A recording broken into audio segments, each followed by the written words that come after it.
as educators today, teachers and the like, you understand that those challenges of everyone responding to the teachers. So I'd like to say, as a former teacher and coach, good afternoon. Yeah, all that nice good afternoon right back. It's a real pleasure. And right now, I was talking to Commissioner Jerry Mims a few moments ago, and we've already deemed this program a tremendous success just by looking at the smiles and the excitement on your faces. So we'll have an opportunity to listen to some of you talk, not all of you, but some of you talk about your experiences today. But I wanted to take this opportunity first and introduce our committee. As chair of this committee, certainly chair just in name, but we put a lot of individuals together to sort of function as a little bit of a seed committee to talk about what we wanted to do and why this was important. But I wanted to go back very briefly and give you just a teeny bit of history about why we're together. The city commissioners and the mayor, after our election this past, last November, we had a retreat and we invited the board president, Dr. Walker, and Superintendent Lloyd Ward to our retreat in Cincinnati. And we talked about issues, about how we could be more supportive and helpful of each other. We realized then what data and research has already clearly indicated, that there is no great city that has a poor school system, and there's no poor city that has a great school system. They run hand in hand, and you can't do one without the other. So we've talked about doing things to help and support each other. We talked about, of course, the City of Learners Project, and the district asked me, being a former board president and teacher, to be involved in helping to increase opportunities for our young black men. As we know, because our main purpose as we look at this whole issue is looking at what the research has clearly indicated again, that there has been a continuous increase in all the negative factors that are affecting our young black men. There's graduation rates, the mortality rates, of course we see those, incarceration, the aspect of them not being in the job market to the extent that we feel they should be, and just their whole progression through their whole quality of life. Healthcare, and all those things are affecting them on a very significant basis. So we came together to look at those issues, to come up with a vision statement and a mission statement, and some goals and objectives, which we will share with you later on if you've not gotten that already. But I wanted to take this time to bring together those people who have helped me formulate that whole set of ideas and this whole program, and they're the ones responsible for also making this to be a great success. In no particular order, but I see three of them right here. You guys just stand up and take a wave when I call your name. Joey Williams, Commissioner, my former student also. Also David Lawrence, Chief of Innovation for Dayton Public Schools. Y'all know Tom Mosby, who is the Executive Director of the United Way. We have Dr. Walker, who is President of the Dayton School Board. Former Mayor Clay Dixon. Reverend William Schooler.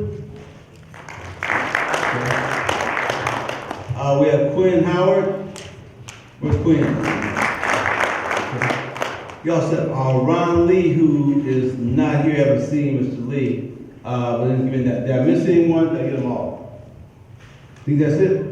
Okay, I appreciate it. So without further ado, I'm going to bring up Tom Mosby. He's going to talk about a few of our badges.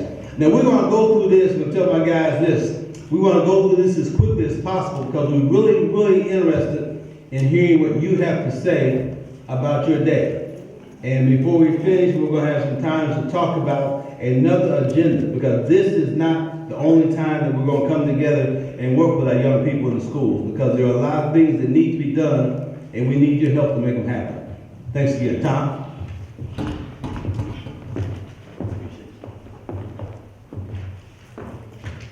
Thank you, Commissioner Mims. I'll keep this brief for you, gentlemen and ladies in the audience today.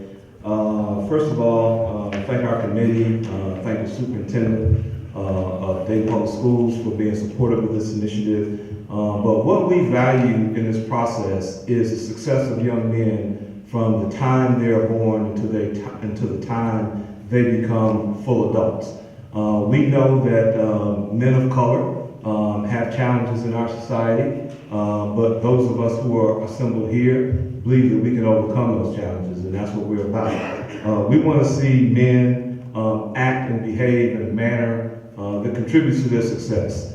Those of you who are sitting in this room have been through that, and you know what it's about, and that's why you're here tonight, and that's why you were in the schools today. We want to see the men in our community be proactive about their careers and about their lives. We've been proactive about ours. We made conscious choices, which is how we've gotten to where we've gotten to today. We haven't been here. We didn't get here by not making any mistakes, but I can just about assure you that everyone in this room has someone in their lives that was able to give them some direction, coaching advice, or something that kept them on the straight and narrow. And that's why we're in this room. So we want to continue that. We want to be proactive. This is not a one-time event. We will continue to do this in the lives of young men. We will become more formal and structured about this as we continue to evolve. But again, kudos to everybody who participated today. We do have an opportunity to save a lot of our young men. The process begins at birth.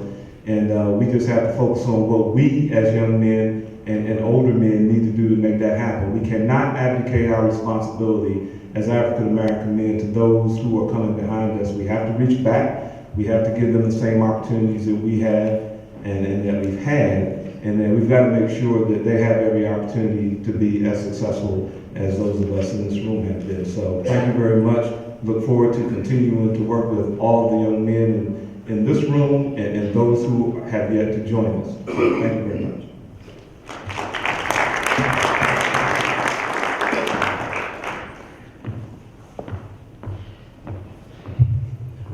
Good evening again, and thanks for coming out. It says statistics of black males on the agenda for me, but I'm going to go off script because that's kind of what I do. For me, and that's what young men do, who are these young African American males in our schools. They go off script sometimes. You have to learn kind of how to deal with that from a curriculum standpoint and from a cultural competency standpoint. For me, my theme is going to be about the ladies or the women in our lives. And this really, well, the first thing when I came back to Dayton Public Schools and Dayton Regional STEM School, before my objectives had even been written out, the Superintendent Ward said, David, we've got to do something about our black boys. And that's going to be one of your charges. We've got to do something about our black boys. Shortly after that, I'd known Dr. Sheila Burton for a while as an employee of Dayton Public Schools, but her dissertation is dealing with the punitive practices of black boys. And then this whole restorative justice piece was really started by my colleague, Lisa Minor, who said we have to figure out a way to change the cultural patterns of how we deal with children, but in particular black boys. And you ought to think about going out to Oakland and checking on their restorative justice. I read about it a couple of weeks ago. She's an avid reader and said they have a great program out there. And so for me, it's an opportunity to say that there are lots of African American males in here, but we have tremendous support from the community and especially from those women who are really supporting our push to make a difference for African American black boys. And so let's give it up for them.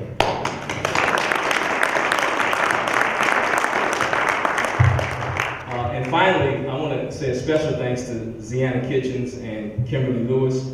Without them, none of this would be possible. We oftentimes come up with grandiose ideas, and they sound really great, but someone's got to do the work. So I want to thank them for calling everyone, emailing them, text messaging, and helping us put this project together. So thank you, ladies.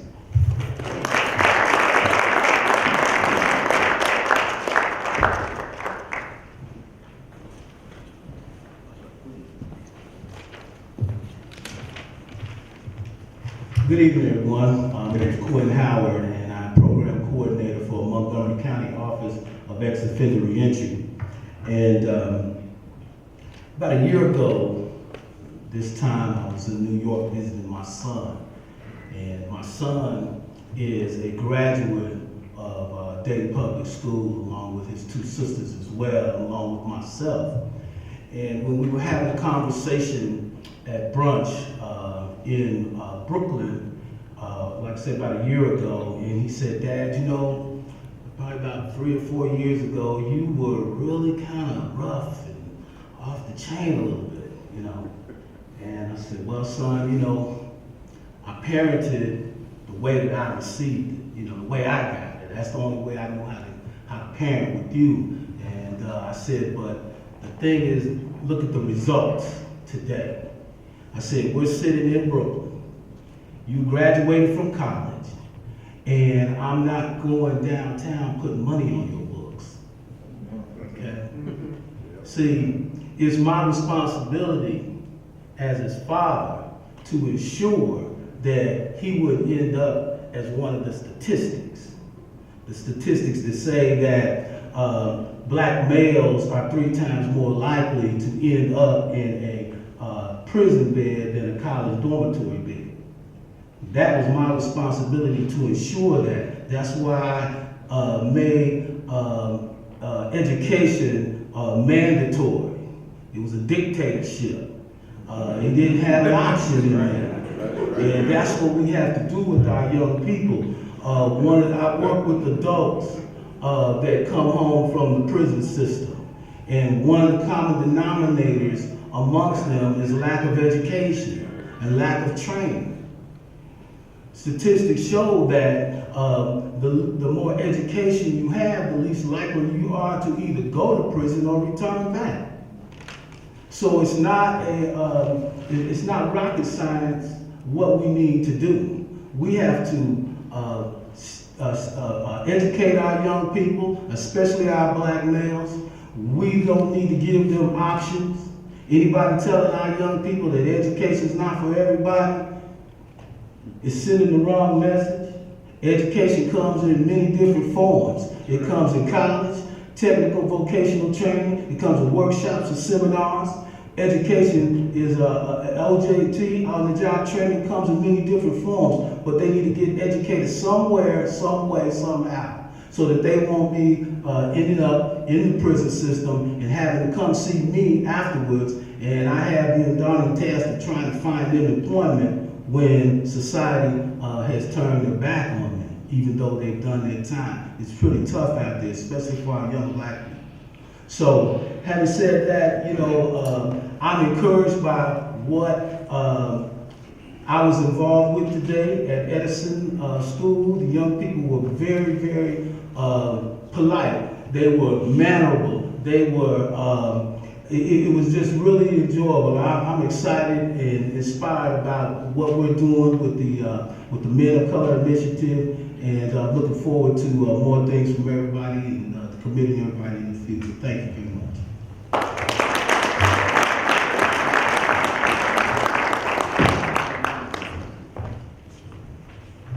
Good evening. Good evening. Robert Walker from the Dayton Public Schools. Privileged to serve as the president of the Dayton Public School Board.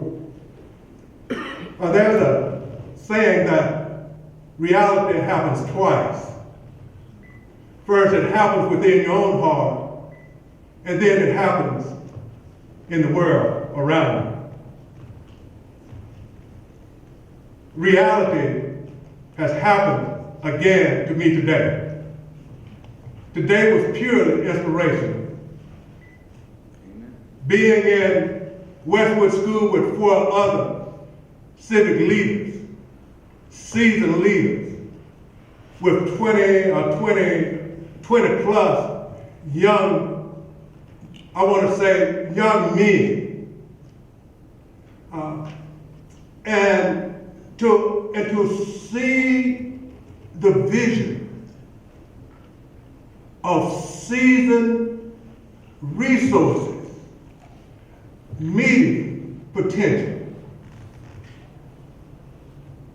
Now, when I left that facility, understanding that this was happening in the rest of the schools across this district, I said, oh my, what a movement this could be. There were 5 of us at Westwood, but let me check with you. Do you think that 5 men of color can impact a school of 500? Yes. in addition to the teaching staff. Yes. I think that we underestimate the resource that we are to this community in the valley. But I think that another part of it is that it's convicting. It's convicting because when we look at this community and to see the way that we've abdicated our responsibilities, it ought to be a wake-up call. That's right. So I speak for myself as one of the 125 who's been impacted by the day. And to say that our challenge is still before us. But I don't think that it's as monumental as we believe it ought to be. I think that this is doable. So on behalf of my colleagues of the Dayton School Board, Nancy Nerney, Dr. Hazel Roundtree, Ron Lee, Sheila Taylor, Joe Lacey, and Dr. Bagaroff, we want to thank Superintendent Ward and her vision and the prodding that she constantly, the way that she constantly prod us to look beyond the weeds and to get on with educating children. We want to thank Mayor Whaley for her vision and the city and the city commissioners for their commitment to this, to working collaboratively with us. Because I believe that with the vision that we have today, that happened twice in many of us, we'll see a new school district. Thank you.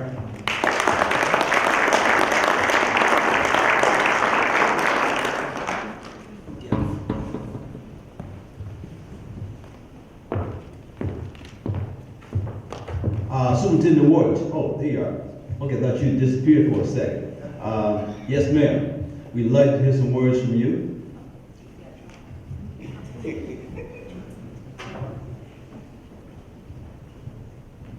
See, like someone had mentioned earlier, I think it was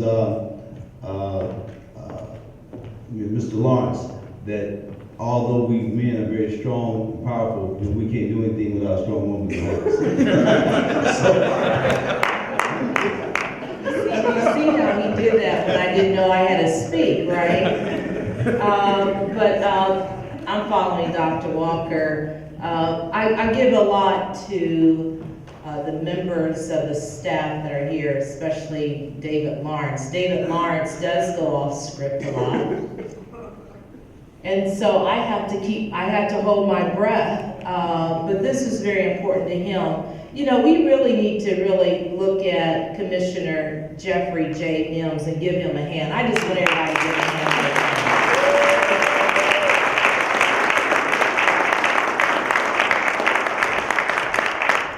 You know, our journey is thick. And it's thick because if our young men are not educated, then the heads of our households are cut off. Let me make sure I say that again. The heads of our households are cut off. Many of you sitting right here in this restored, it was once upon a time one of the greatest sanctuaries in this city, recognize and understand that our school system, with your help, has to embrace our young men. We have to embrace our young men. Our young men in Dayton Public Schools, by the way, if you don't know, they are the largest group of students in our system. They are the largest group of students that get identified for special education and never get out. They are the largest group of students who suffer discipline unnecessarily. And so I'm asking you from this day forward to join us in making sure that we continue this campaign. It's really about saving all students, but recognize that we really focus our efforts on males of colors, all children win. All children win. So don't let this become a situation of race, even though it is about race. Hello? Hello. Amen. It is about race. And I want everybody to know that we can win this, but we need you. Our young men need to see you. They need to see you coming in the school because they know that you care. They know that you care. So I just want to say thank you very much for participating today. To the city, we have a great partnership, by the way, between the city and Dayton Public Schools. It's really JJM, Jeffrey J. Mims, everybody knows that, and David Lawrence working collaboratively and making this happen, plus all the committee members that you saw. So again, thank you very much, and I look forward to your continued support, participation in an annual event. Thank you.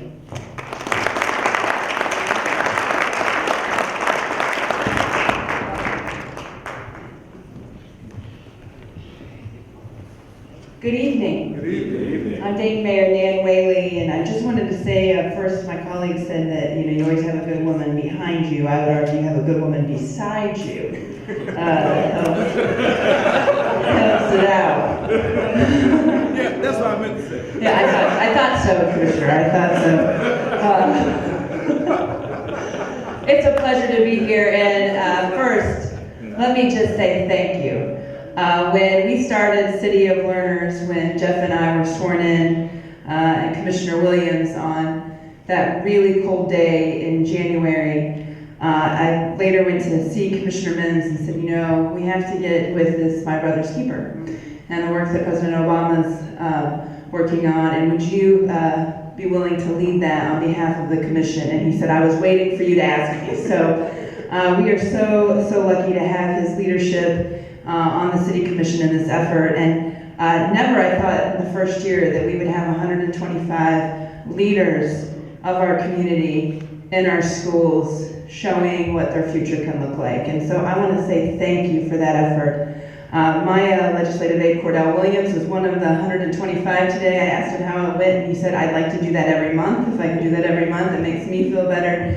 I'd love to be with these young men. I'm sure many of you feel the same way because the work is not only meaningful for them, but it's also, it lifts our hearts too, I think. So I want to say thank you for that. We are on a mission, right, Superintendent, on a mission to make sure that every student in the city of Dayton receives a high quality education and that they have the opportunities that many of us in this room have been afforded, and that their future looks brighter than the future we've had.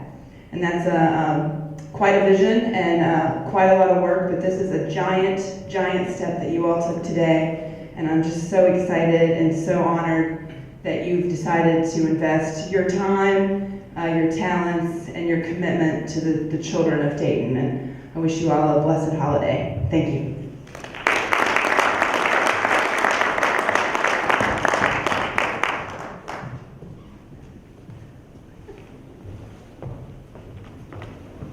Okay, now on the agenda you see remarks from participants, and I'm Joey Williams, member of the Dayton City Commission.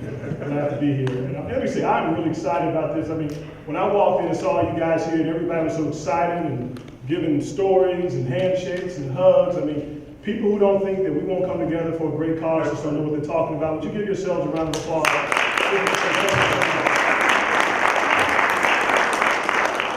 What I was about to say was that she on the agenda says remarks from participants, and we really want to hear from participants. We probably don't have time to hear from everyone, but most of you we probably can hear from, as long as we kind of abide to like a 2-minute rule. And since I've been in the commission the longest, they kind of say, well, Joey, you probably know how to enforce the 2-minute rule. However, there's going to be a change. Actually, I got a call. I got to pick my son up from school just over at Stivers at Dayton Public School, and then I'll be back. So I'm going to have to step away for probably about 15 minutes. But before I do, before I go and come back, I have some business to take care of. One, I want to tell you, I was really supposed to be kind of a coach today and go around and ride around and see how things are going, but unfortunately, somebody couldn't show up at Horace Mann, so they says, Coach, you got to put the suit down and put your uniform on to go out and play. So I had a great opportunity to talk to some young men at Horace Mann and learn some things today. If your experience was as rich as mine, you're going to have some great experiences. So I'm just really happy we did this. And so while we worked with a great committee, I really got to give an awful lot of credit to Commissioner Mims. He did an awesome job. And Commissioner Mims, I don't know if you know him very well, he's very enthusiastic about almost everything he does. And so I have to kind of measure him, because, is it like an enthusiasm of 10, 11, 12, or 13? And so he came at this at like an enthusiasm of 13, when some of us were kind of wondering, is this really what we want to do? But he had the vision, he had the confidence, and he knew this was going to work out. So really, I just can't give enough credit to Commissioner Mims. So I hope he doesn't mind. On behalf of the committee, I took the liberty, with the help of his assistant, Ziana Kitchens, we have a little something we want to give to Commissioner Mims before we go. So would you mind coming up here, Commissioner Mims? Of course, if anybody knows Commissioner Mims, it has something to do with golf, right? So what I'm going to present to Mr. Mims is a plaque here with a golf club with a clock on it. And I'm not going to get into time with Mr. Mims, but maybe he'll look at this clock sometime. Another story, another day, right? But what it says here is, Men of Color Committee thanks Commissioner Jeffrey J. Mims Jr. for his outstanding vision and leadership. Can we give him another round of applause?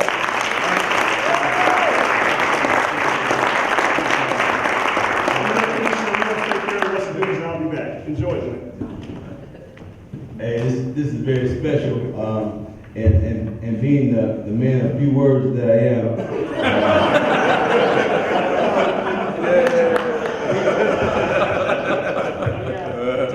I'm going to reserve my comments. I can go on and on, and I would say to you, obviously I can do 2 hours to the ball by itself, with no one in the room. But the serious issue is about these young people.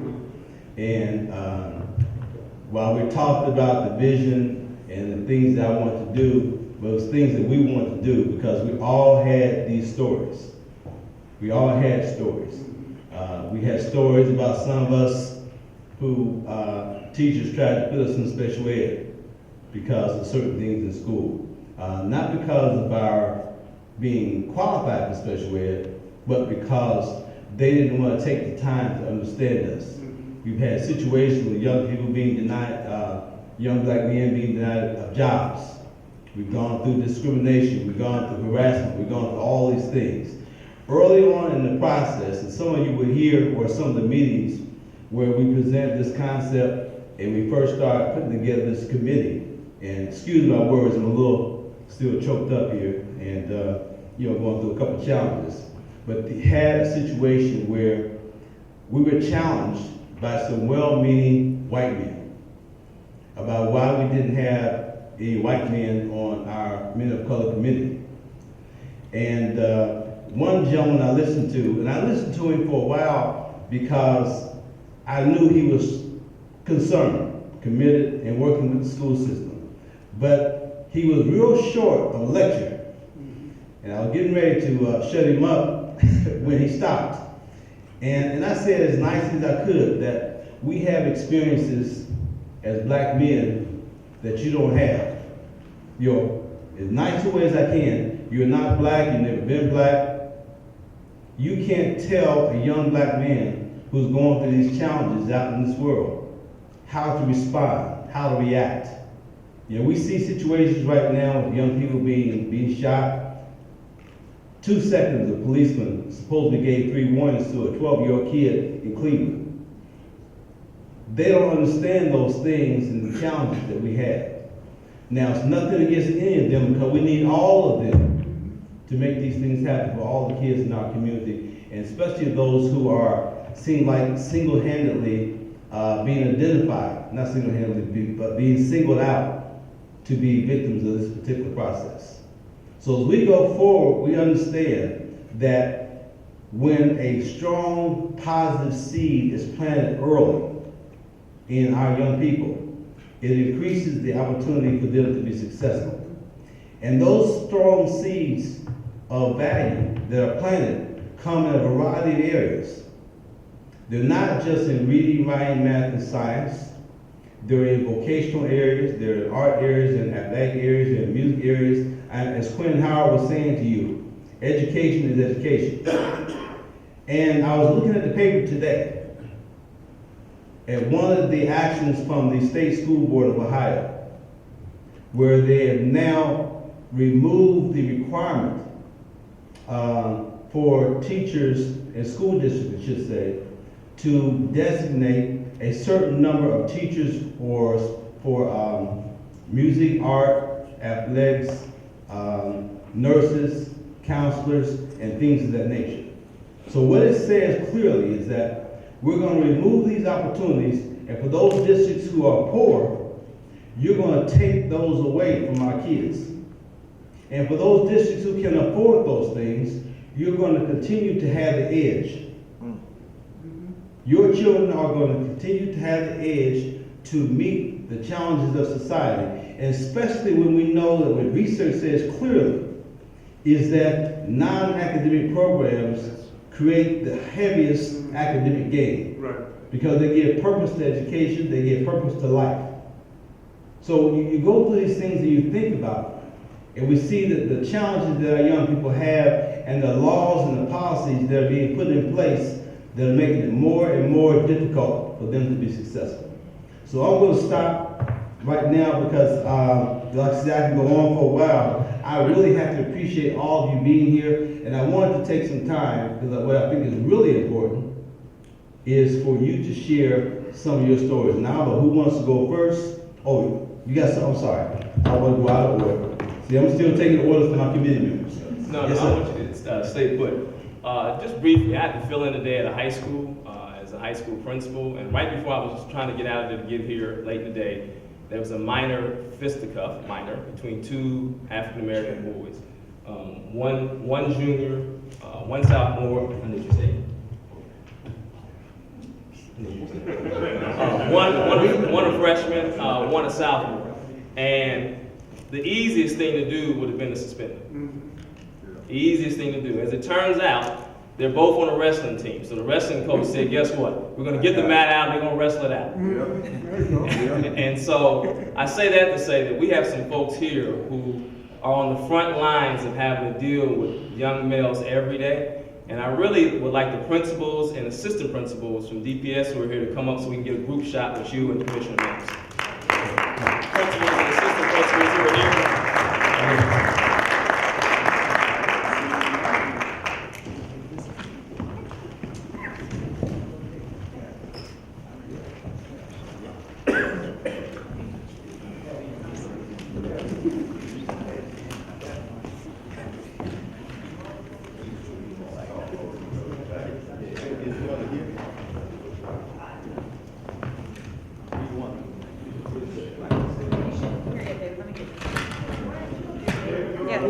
I'm not a principal. Well, I was a principal today.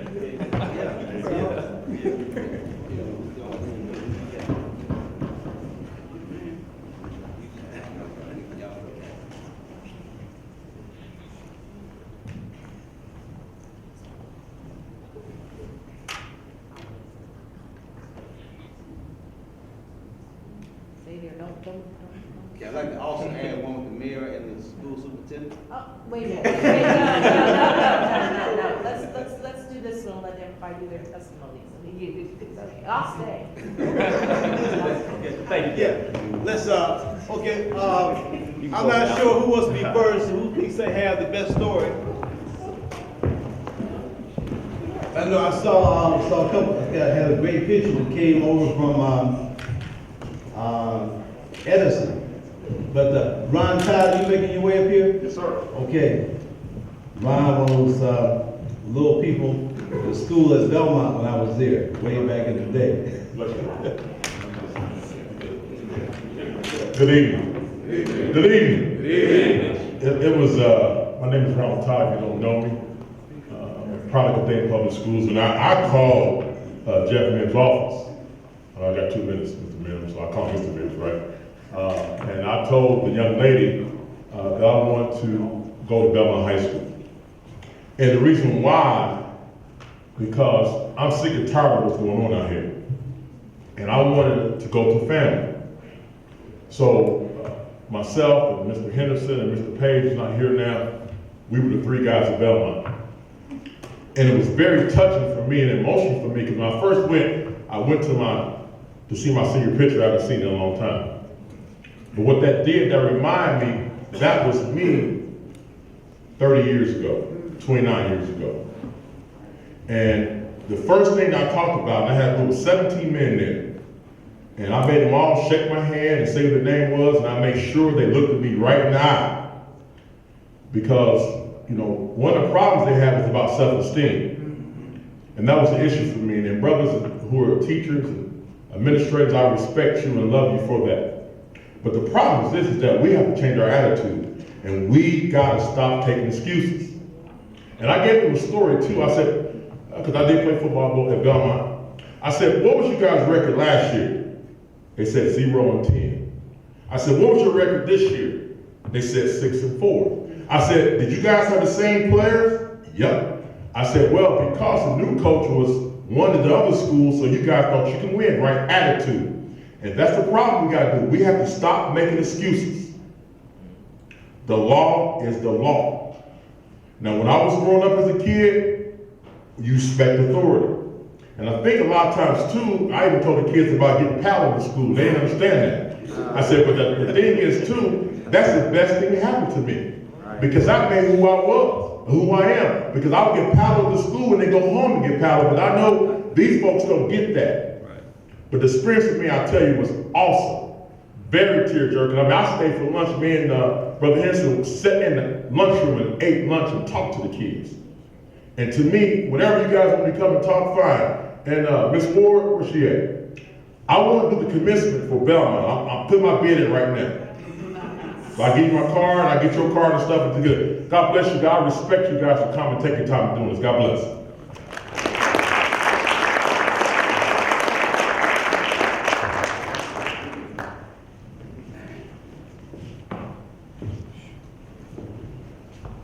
I'm gonna come up real quick. I don't really have to have a microphone because I talk to small children who cry all the time. And so I can talk louder than they can cry. I have to do that with the parents all the time. I came up in part because Ron came up. Because I remember when he was in high school too. And I remember when he was a football player, and that's when I first learned how to take care of people. Because I got the opportunity at Wilbur Wright High School to be the team trainer. So I know what it means to be able to have an opportunity through going to school to take care of people. Because now I've been able to do it for almost 30 years. And so today I went to my wife's school. She told me not to come to her school, first of all, and I thought I was coming anyway.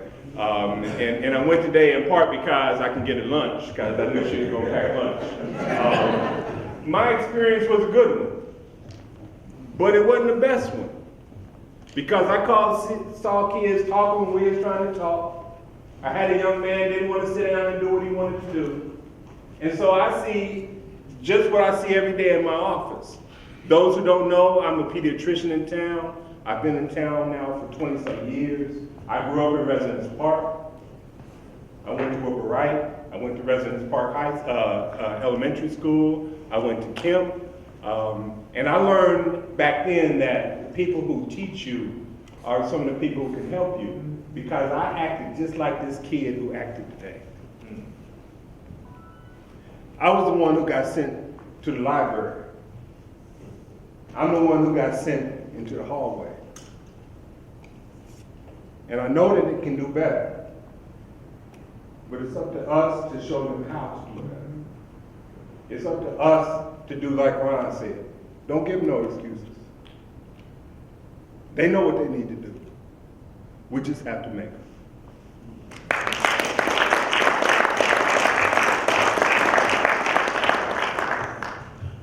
I'm Michael Henderson from City Dayton. I also am a product of Dayton Public Schools, Westwood Elementary.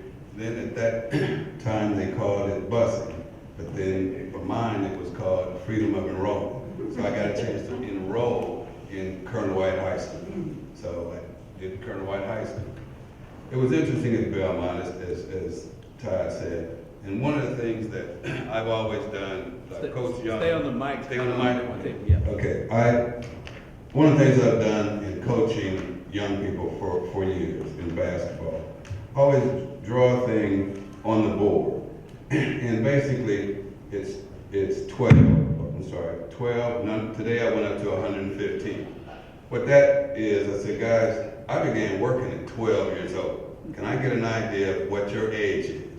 Oh, we got 14-year-olds, 16-year-olds. I said, you know what? And I'm 59. I'm about to turn 60.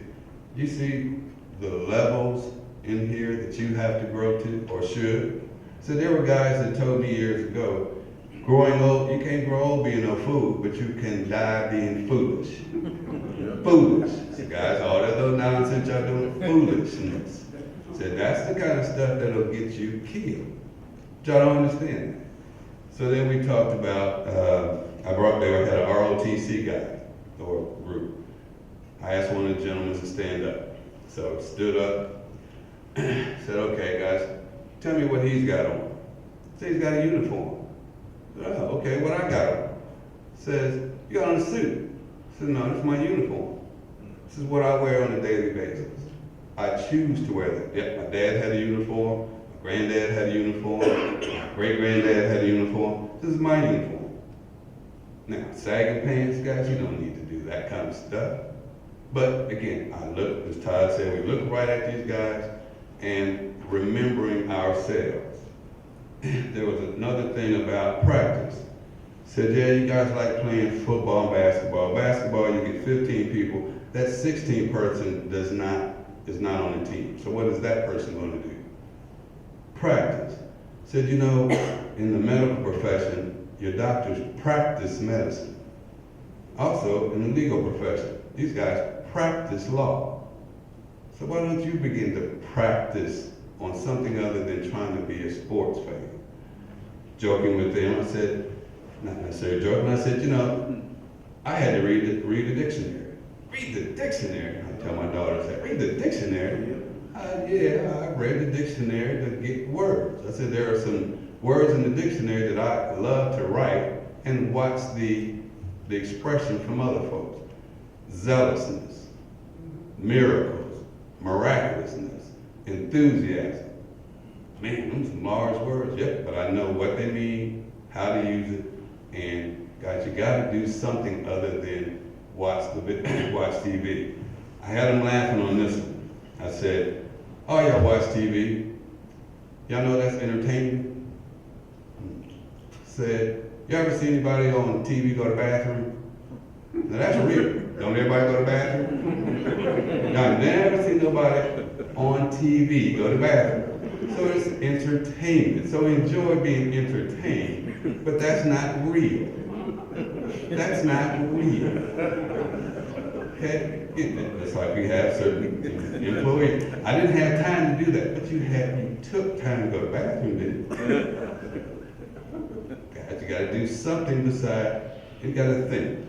One of my college professors always said, open, moving mouth. I said, guys, I'm a communications major with a business management minor. I talk all the time. I actually I'm the financial guy in the planning office, so we talked about planning. Oh, you guys are late to class and so forth. But you plan. You plan every day. You plan to get up. You plan to get here. You plan. Said there are folks that plan traffic planning. There are folks that are communication planners. There's planners all over. And they're getting paid for just being what you do every day is plan. And I don't understand, just think of that. So we move into places, we don't plan them. So I'm planning for 2050. I'm planning for 2075. This ain't about me, this is about that next group that comes. So pay attention to some of this stuff. But always remember, you grow old, you don't grow old being a fool, but you will die young being foolish. Thanks, guys. Have a great day.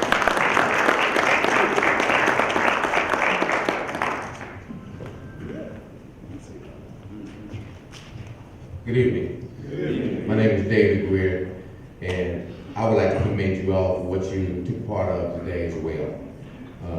I was at Dunbar with 14, 15, and 16-year-olds were in my class, men and women. And I experienced the opposite of the misnomer that we are inundated with about our young people. These young people were mannerable, interested, and they were so attentive to what I was sharing with them. It was spiritual for me. It made me feel so good. And they became so relaxed based on my sharing with them that they started sharing things that they had experienced. I had one young lady experience the fact that she attempted suicide. And she told the revelations that she went through and gave the answers to her own problems and what she was going to do from this point on, the opposite of that. And it came out from a couple of other ladies that were in the class because she kept making the statement that nobody liked her, and that was a contributing factor. And it came out that, well, that's not true. You never give anybody an opportunity to like you. So it was a very overwhelming situation to have young people listening to what you're sharing and giving you a genuine feeling that they want to receive that and apply that to themselves. So, Commissioner Mims, I appreciate the invitation to be a part of this. We have an opportunity to be a part of a very monumental initiative for our children. Thank you.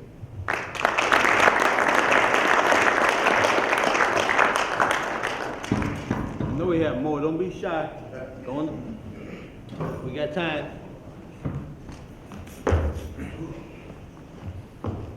Good evening, gentlemen. Good evening. I'm at a disadvantage. I am not a Daytonite. I just got here in 2011. Thank you, man. By the way, I got into the school today on your authority. I let them know the mayor sent me. They said, "You mean Mr. Mims?" I said, "Yeah, through the mayor." It's all how you tell. That's not anyway. I am Christopher Weston. I work out in Wright Pat. That's how I got here. I'm a military guy. Till they let us wear our hair. So no. Not anymore. I used to be in the military, but now I'm a great government employee.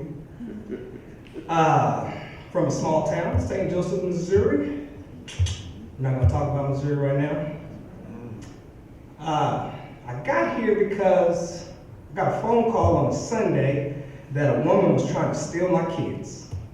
Yeah, y'all clapping and y'all giving her all the praise, but Miss Kitchens tried to steal my children. Yeah, I just want you to know that. She said they were well disciplined, and needless to say, that's how I got here today. I went to Longfellow Learning Center. Did I say that right? Okay. Does everyone know what Longfellow is? What they're doing at Longfellow now? So needless to say, I had a very happy experience, but I had a very eye-opening experience. Longfellow is a school where either you are about to get expelled from your school, you played around as a freshman and you get a second chance to make up your credits and still be a sophomore in time to get back on time, or you're just about to turn too old for the city or state to pay for your education. So you are at basically your last chance to get back on the right track. These are the young men that I talked to today. Man. So my partner's in here, Mr. Gill. Me and Mr. Gill. What's your last name, sir? Turner. Mr. Gill Turner, who is he runs, that's how I tell it when watching there, me and you are friends now. He runs the Dayton Airport. That's right, I'm walking around this man right here. He runs the Dayton Airport. I really don't know exactly what he does, but in my story, he runs the Dayton Airport. Known to elaborate. So we observed, I have to give a big shout out to the great boxer Jack Johnson, Black Jack, right there. Black Jack Johnson. He is the principal at Longfellow. And I say that because I spent the day with this man, and I was stressed while he was smiling. And we do this every day. He said, "Oh, this is the easy day."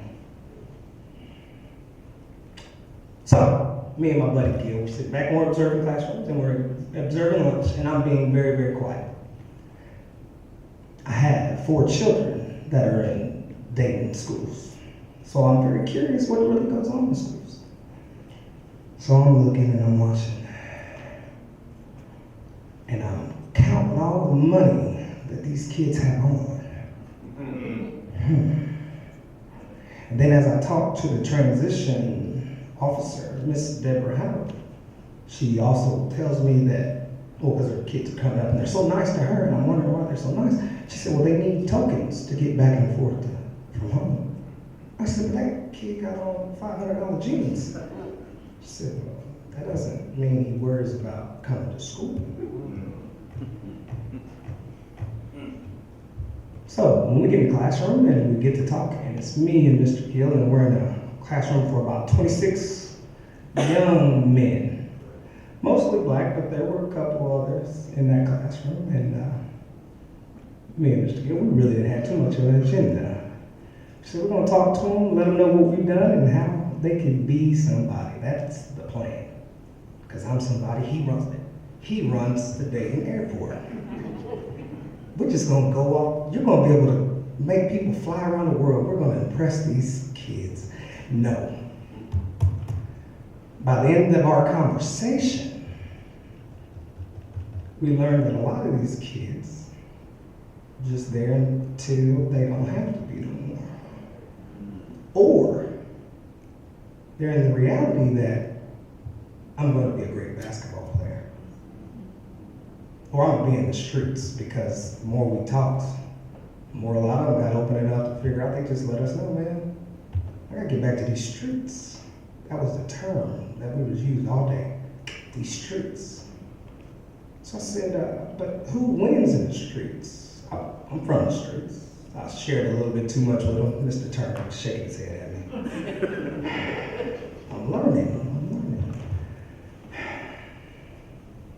We come to the realization, even when we're in this group's discussion, that no one wins in the streets. I mean, there's nobody that said, hey, I did it, and now I have all this. So even then, these boys are sitting here telling me how much they want to be in the streets, but you know you're going to lose when you're in the streets. So why are you here? What do you want to do? That's when you open up the fantasy bag. That's when the other one's doing what the kids will do, while I want to impress the guy that runs the airport. So I'm going to tell him, I'm going to go to college. So wait a minute, you're sitting in this class because of a handful of reasons. Yep. Do you even understand what it takes to get to college, one, but once you get there? I'm saying all that to say, some of these kids have big dreams, but that's all it is. We need to take time to sit back and say, hey, let's get a real plan for your dream.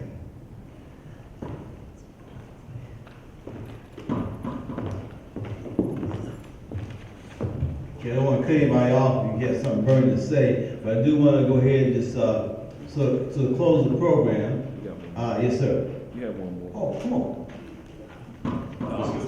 Mr. President of the NAACP, it's the report. Thank you, Commissioner.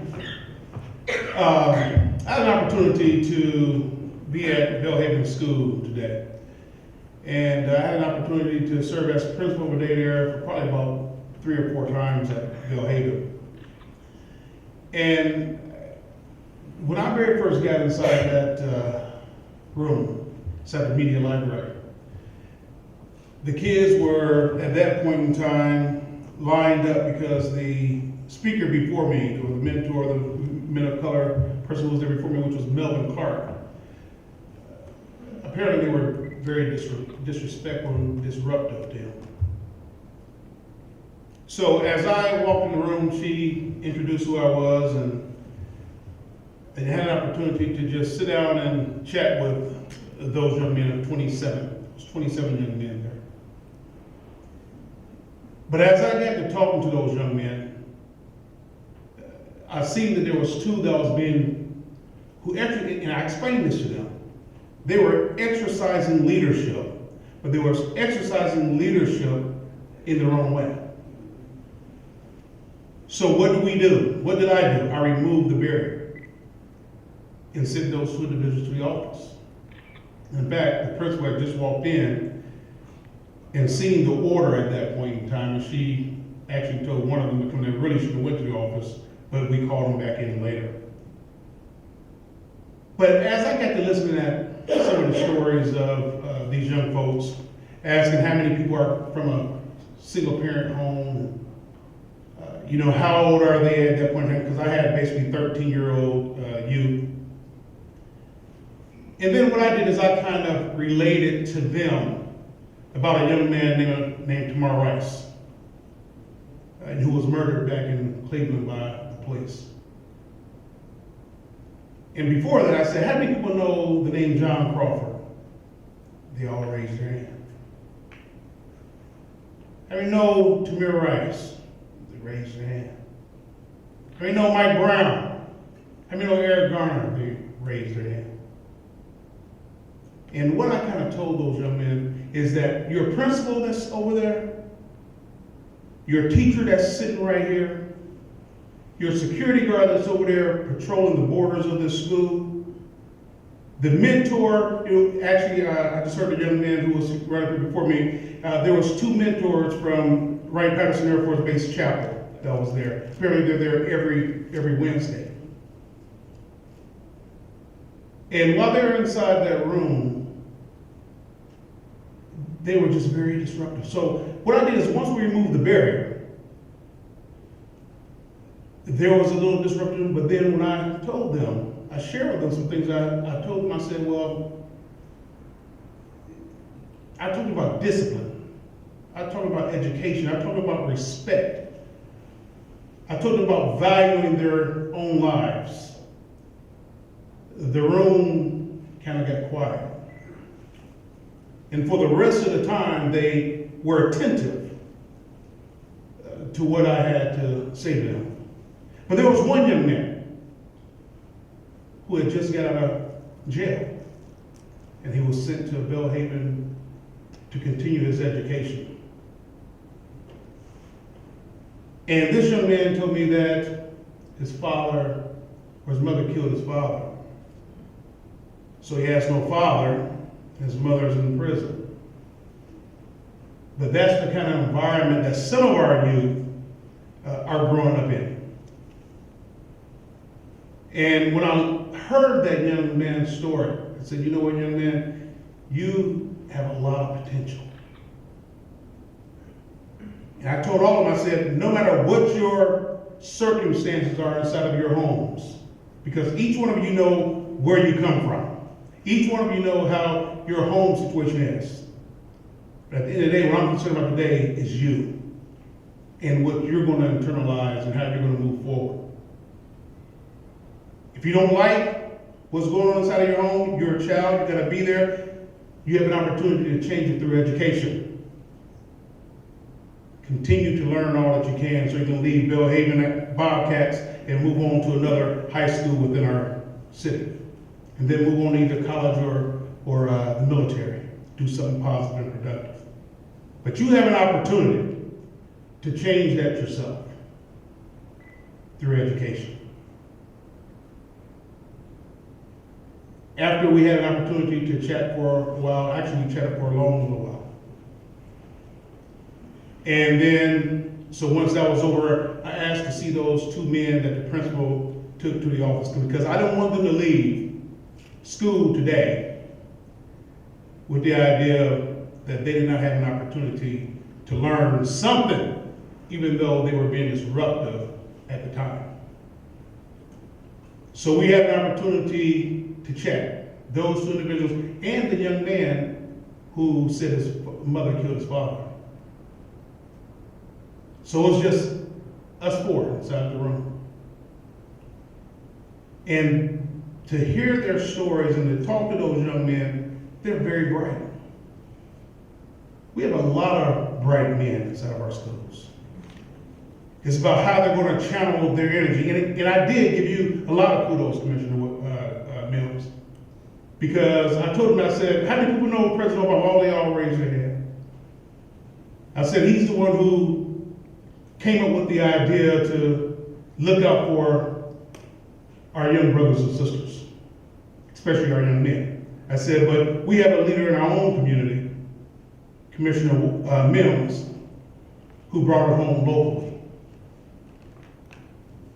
So when I left Bill Haven today, Commissioner Mims, they know your name. Even though I know they probably already know your name. And they probably be up there a lot. But at the end of the day, what we had an opportunity to do today, I think was very powerful.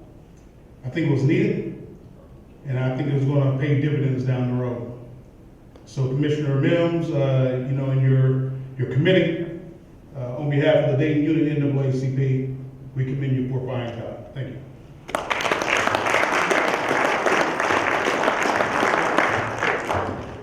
Okay, I'm going to bring a close to the official part of the program, and before I do,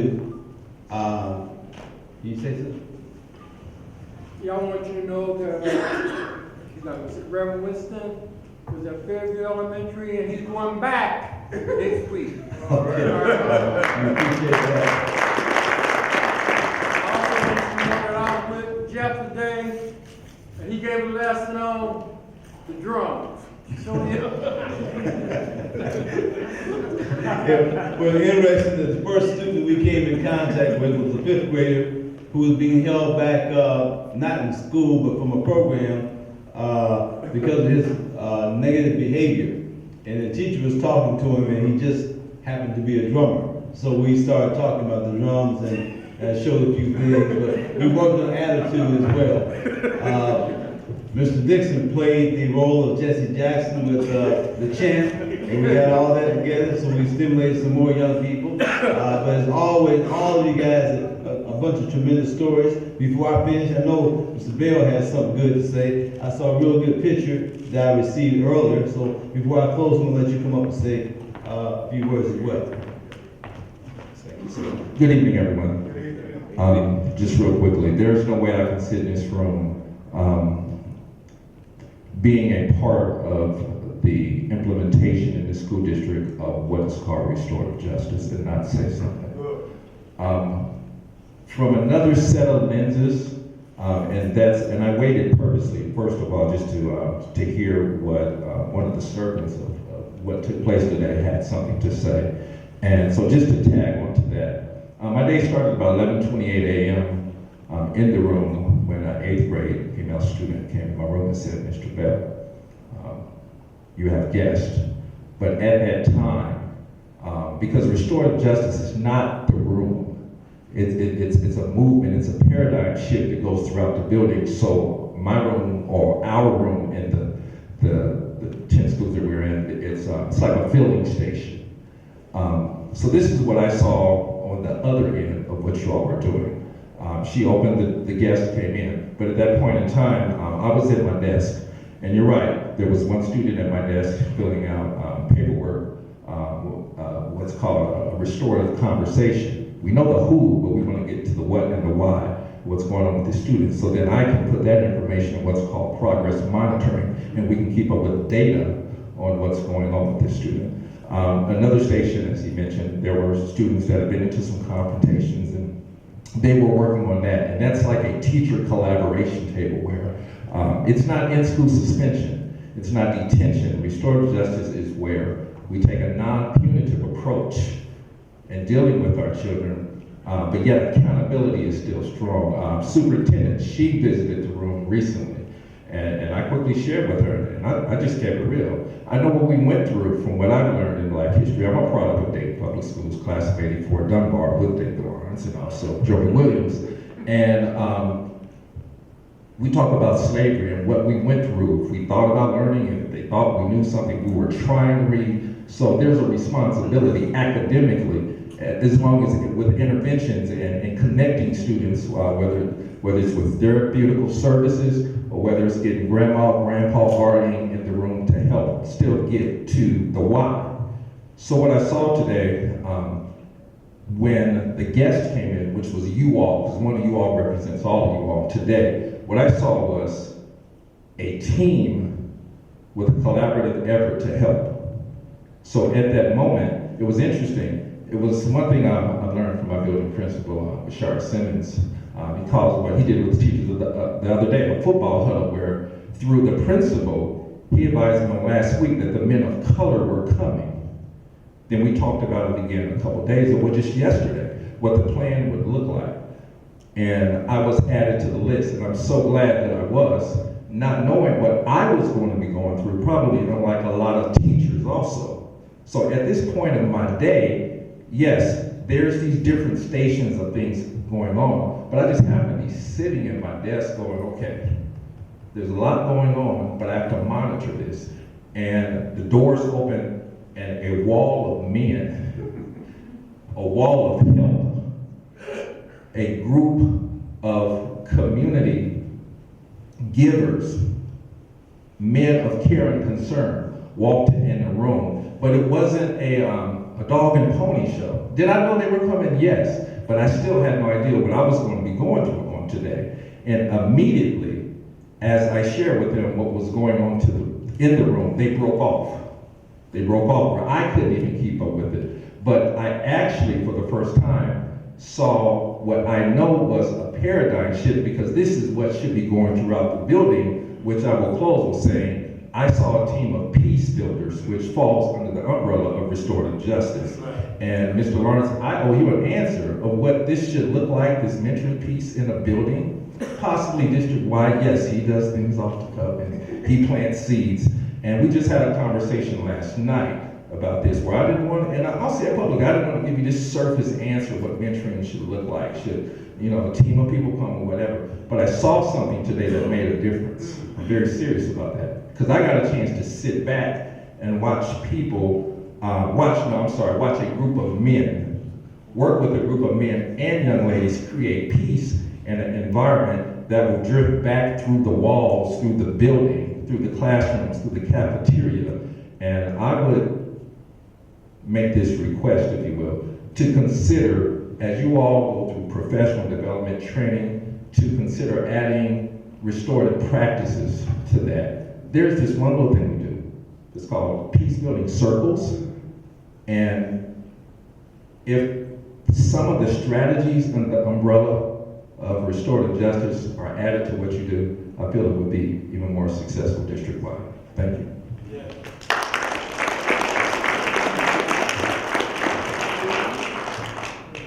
Real quickly, this note from the Human Resource Director from Dayton Public Schools, Ms. Lisa Lewis.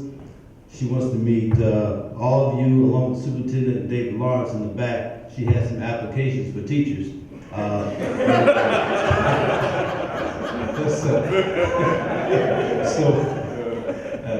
So many of you have expressed so much knowledge and skill and great experiences, and we need you. Okay, so if you're considering this as a second career or a part-time, we need you. The young men need you, so please consider that. And share these stories with your friends. One of the things that I talked about at the beginning of this process is I talked with all the teacher representatives and the teacher union president. I talked with the building principals, and we explained to them what we wanted to do. And this is after we'd already talked with the superintendent and David Lawrence. The issue is that so many people don't know what you know right now. There's so many people out there in the community who have no clue about what a teacher's day is like, what a principal's day is like, or even some of the young people that you deal with, what their day and what their evening and their nights are like. They don't know. They pass judgment on information that they don't have the facts about. And they pass judgment on the school district, they pass judgment on the community, they pass judgment certainly on the kids and the teachers for information that they don't know. They read the paper, they listen to the news, and it is not accurate in terms of where we are and what we need to do. So you've seen firsthand, just in one day, some of the kind of things that we deal with. I need you, we need you to talk to your friends, your frat brothers, and I know we had a lot of Catholics who were involved in the program, and there's always Catholics lead the way, but that's okay. Because I got some good brothers who are Q's and Alphas, and they were out there plugging as well, okay? And we like to tease them all the time, because you know, when we did all this stuff, when we were in college, we always had teasing back and forth, and we were more serious then than we thought we should have been. But now we're adults, and our purpose is the same. Our purpose is the same. We still like to tease each other, okay? So, but the issue is clearly what we have to do is really important work. And we're going to be meeting again. We need to make sure we have all your information so we can communicate to you and invite you to come and help us sit down and strategize with the superintendent of David Lawrence and the school district and Dr. Walker about how we can find ways to plug in and use your energy and your time and your talents to plug in to make sure that we minimize the negative factors that are addressing our young men and put them on a pathway. And you know how rough that pathway is because you navigated through that. So who better to help them than those of us who've gone through that? Okay, and we certainly appreciate support and leadership from the NAACP. We're going to make sure we communicate with you. We're going to have another meeting. We're going to have several meetings, but we're going to have the next meeting. We want you to be involved and come and share your expertise. And we're going to sit down and strategize how we can make sure we can improve the conditions for our young people to pass third grade guaranteed third grade reading, get the behavior in check, get a focus on how they can make a positive difference in this world using their skills and their talents, and stay out of harm's way. Okay, we gotta do that. So again, guys, I don't know what else to say. Do we have a minister here who wants to lead, get us out of here with prayer? Yep. I certainly would appreciate it. And we got several, so just we won't have to fight you to get up here. Just I know you got questions on right there. Where did I see? Well, just right where you are. You're fine.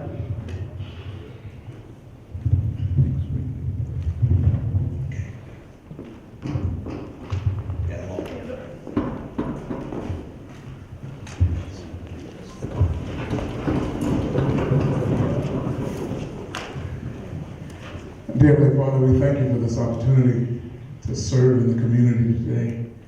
We thank you for all the men who have given of their time and their talents for the young men in this city.